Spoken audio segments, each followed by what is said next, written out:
गोटे छोट गाँ। सेई गाँरे गोटे बुढ़ा और गोटे बुढ़ी रोउथिले। बुढ़ी अनेक कुकुड़ा पाली थाए। ताकू से निजर पुओ परी ओ झियो परी रखिथाए। कुकुड़ा तरकारी खाइबाकू बुढ़ार भारी इच्छा हुए, हेले बुढ़ी केबे कुकुड़ा तरकारी करी दिएनी बुढ़ाकू।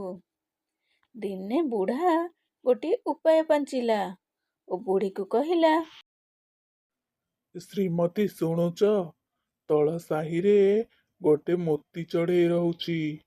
ସେ ମଣିଷ ପରି କଥା କହୁଛି। ବାପା ମା ଦାଦା ଖୁଡି ସବୁ ଡାକୁଛି। ତମେ କଣ କହିଲ? ଚଢ଼େଇଟି ମଣିଷ ପରି କଥା କହୁଛି, ବାପା ମା ଦାଦା ଖୁଡି ସବୁ ଡାକୁଛି। ଆମର ଟିକେ ସେ ଚଢ଼େଇଟିକୁ ଆଣନ୍ତନି, ଆମେ ପାଳନ୍ତେ ଆମ ପୁଅ କରିକି। ମୋର ଭାରି ଇଚ୍ଛା ହଉଛି ସେ ଚଢ଼େଇ ପାଟିରୁ ଟିକେ ମା ବାପା ବୋଲି ଶୁଣିବା ପାଇଁ। ମୋ ମନ ବିକଳ ହେଇଯାଉଛି। ଆଉ ସେ ଚଢ଼େଇ କଣ ଖାଏ ଆଉ କେମିତି ରୁହେ?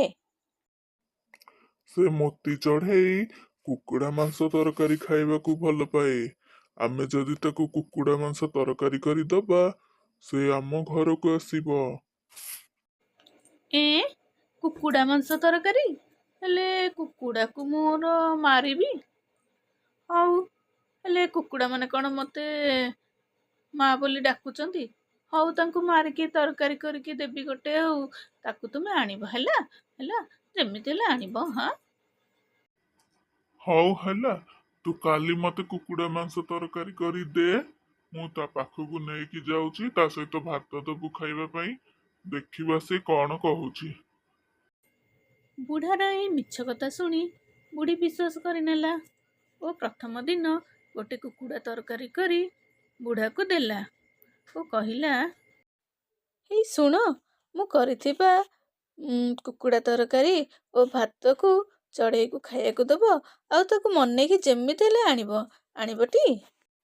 ହଉ, ତୁ ବ୍ୟସ୍ତ ହନି, ମୁଁ ତାକୁ ମନେଇକି ଆଣିବାକୁ ଚେଷ୍ଟା କରୁଛି। ବୁଢ଼ା ବ୍ୟାଗରେ ଖାଇବା ନେଇ ତଳ ସାହିକୁ ଗଲା ଓ ସେଠାରେ ବସି ଆରାମରେ ପେଟେ ଖାଇଲା।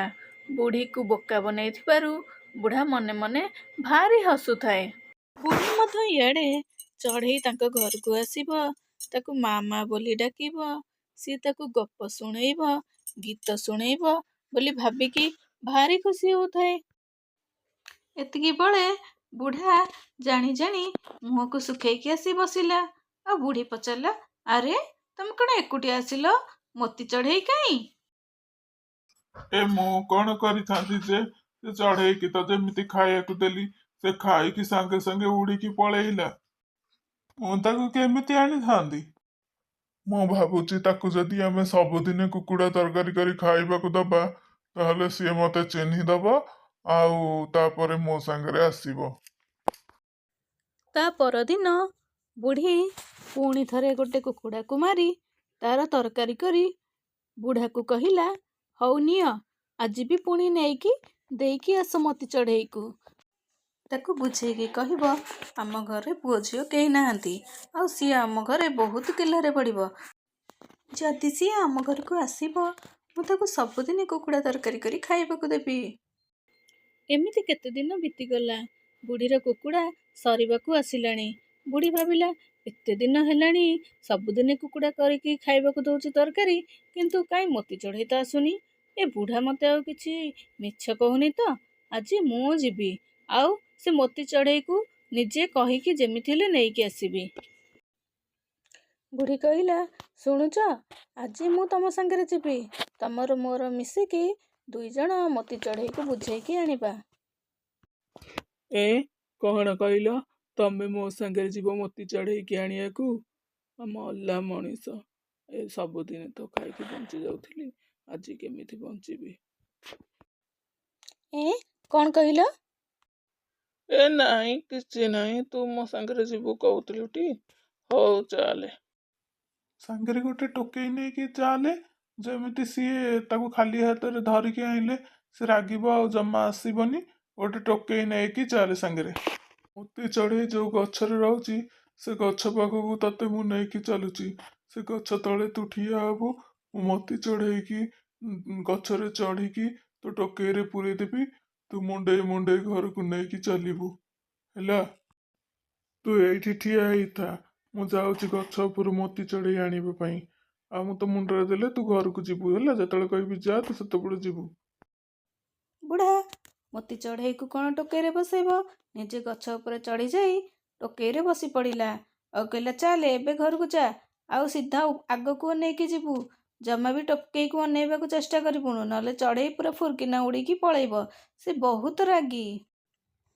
ବୁଢ଼ୀ ଟୋକେଇରେ ବୁଢ଼ାକୁ ମୁଣ୍ଡେଇ ନେଇକି ଯାଉଥିବା ବେଳେ ଗାଁର ପିଲାମାନେ ଦେଖିଲେ ଓ ହସିକି କହିଲେ, ଆଇ ଗୋ ଆଇ, ଅଜାଙ୍କୁ ଯାଉଛୁ କୁଆଡ଼େ ନେଇ? ମୁଁ କ'ଣ ଅଜାଙ୍କୁ ନେଇକି ଯାଉଛି?